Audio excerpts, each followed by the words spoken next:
The Crystal Palace is one of, if not the most elusive location within the Cyberpunk series, spanning back to even the original tabletop RPGs of the late 80s, which are the canon predecessors to 2077, created by Mike Pondsmith and his team at Arthouserian Games.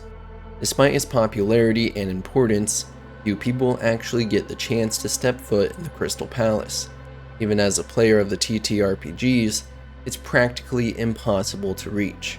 If someone is able to find themselves within its vast architecture, it wouldn't be outlandish to claim they've made it to the top, which makes V's heist and the secret ending all the more meaningful.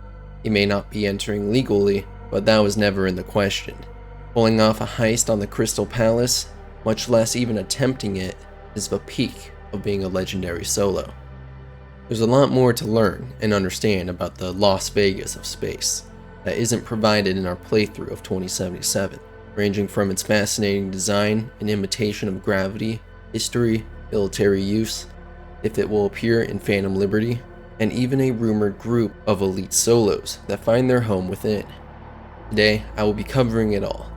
So if you're a fan of Cyberpunk and would like to keep up to date with its lore, conspiracies, updates, and more, I suggest subscribing and checking out my other content as well.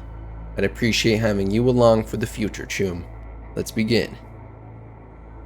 Some of you might not have a complete grasp on just what exactly the Crystal Palace is and how it functions.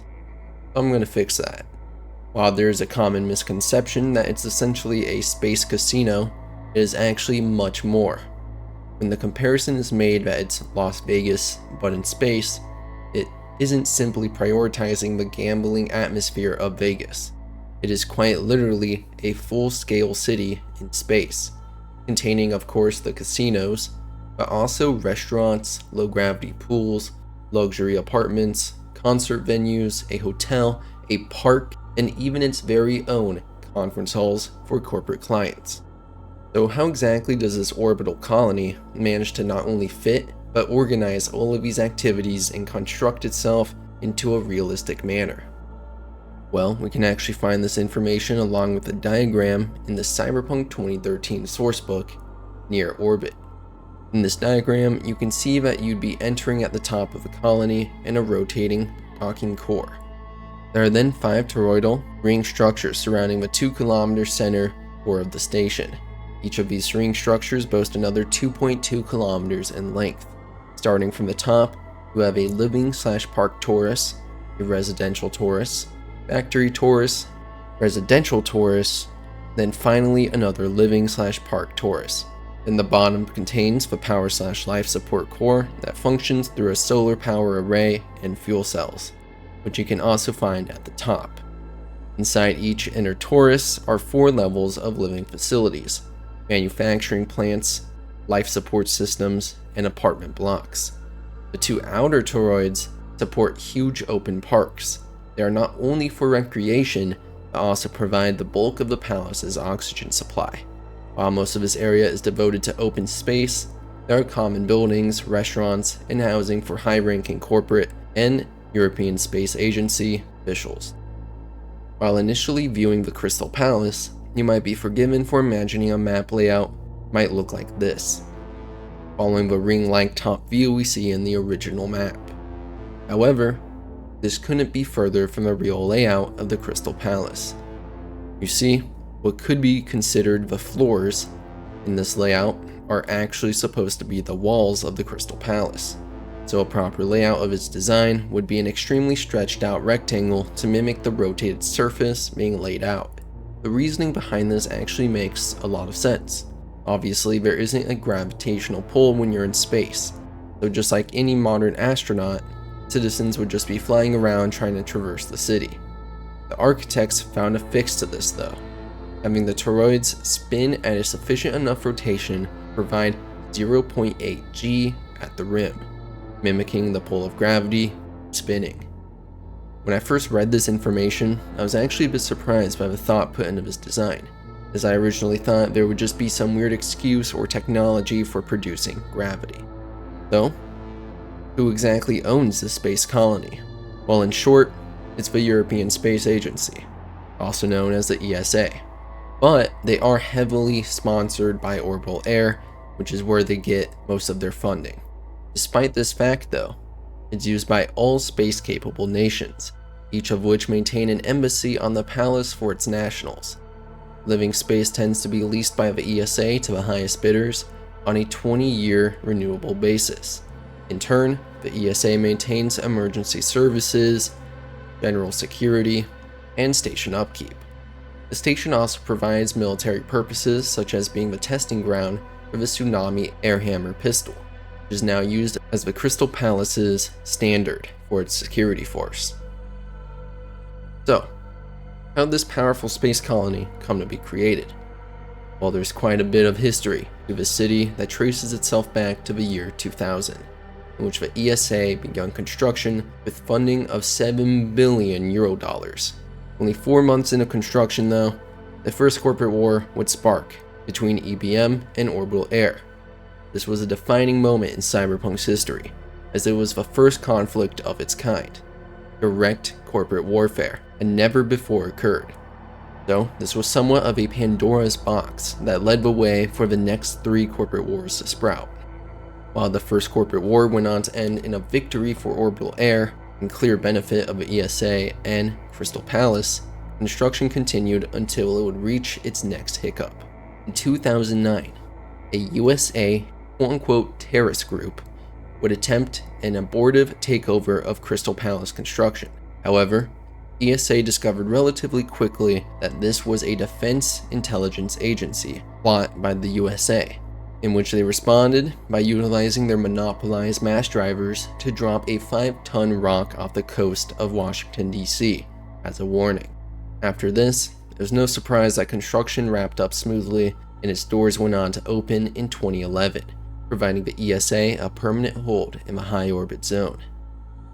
In the early 2020s, the palace was rumored to be the home of the Angels, a group of at least 12 individuals, each one an elite martial artist, whom were considered the best solos ever. It was from the palace that they would fall upon their targets. Just imagine having a Morgan Blackhand land in front of you after falling from orbit, only to absolutely sweep your ass, then leave. It's this prospect that actually makes this group seem so terrifying, yet hard to believe in. Obviously, they aren't landing on you with no gear or shuttle, they'd likely be in some form of a pod, unless there's some crazy Borg conversions we don't know about that would allow them to. Despite all this, no records of them ever existing were found, but only the words of a number of harsh, prominent solos, which were rather varied. Some claimed to back their existence, while some pointed out the inconsistencies and unrealistic stories. Since this was back during the 2020s, it's hard to say if we will ever know. During the Fourth Corporate War, in late September of 2022, a killsat artillery strike fired at the orbital habitat in the Crystal Palace, seemingly by accident.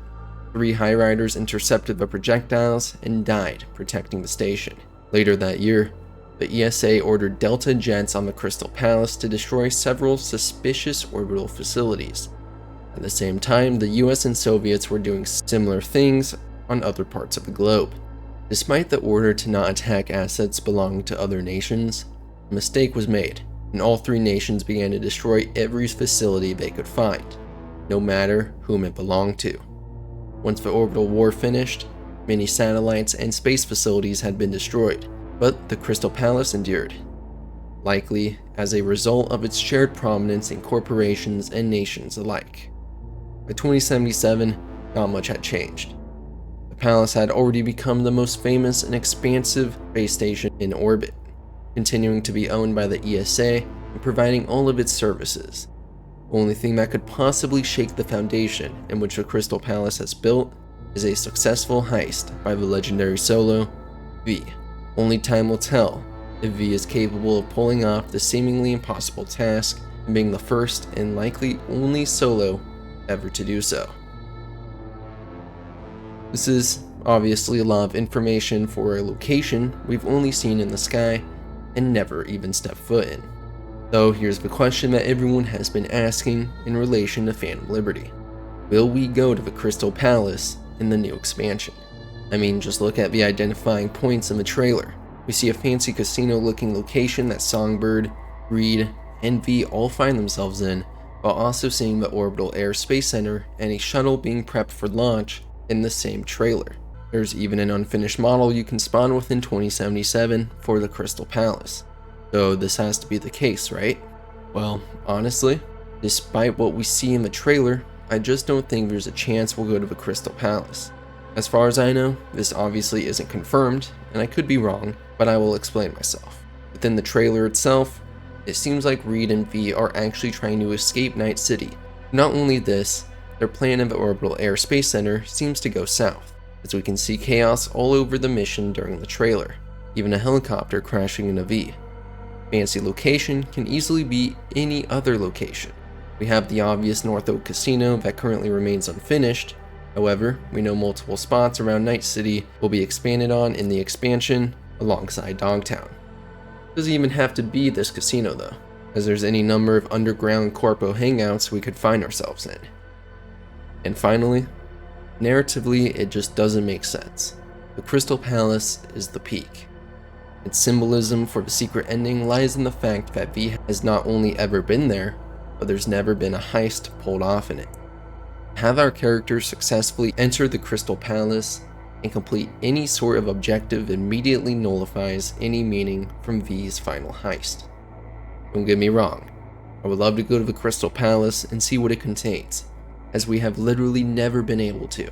Even to my knowledge, there's not a single layout or stats for it in the TTRPGs that would even allow for it to be infiltrated. It's a black box to us players. I just think for now, better left untouched. I hope you all enjoyed the video. Let me know if you learned something new, or when you think the Crystal Palace could appear for us players.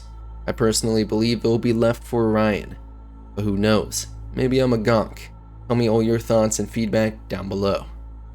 Thank you as well to every channel member on screen. I appreciate all of you for the constant support and amazing interactions.